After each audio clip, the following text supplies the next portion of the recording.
নমস্কার বন্ধুরা, কেমন আছেন সবাই? আশা করি ভালো আছেন, আমিও ভালো আছি। আজকে আমরা বাচ্চাকে লেখাবো স্মল লেটারের S. S for snake. Snake মানে সাপ। S for sun. সান মানে সূর্য।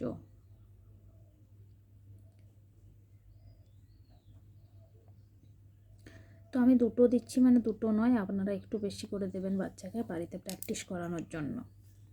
এভাবে খাতায় লিখে দিবেন, সাদা খাতাও হলেও কোনো প্রবলেম নেই। এস।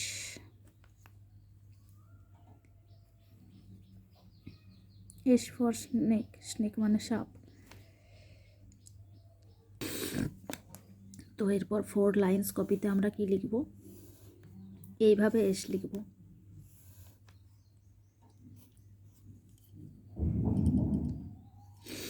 এই লাইনে এবং এই লাইনে হবে না, এসটি হবে, এস হবে এই লাইনে। এস।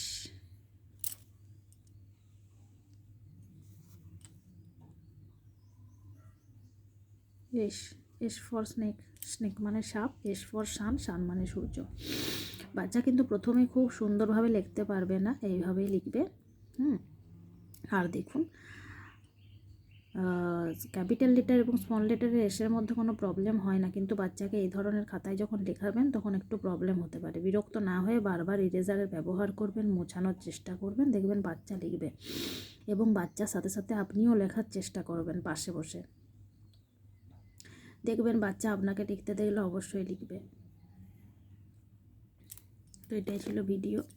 ভালো লাগলে অবশ্যই লাইক করবেন।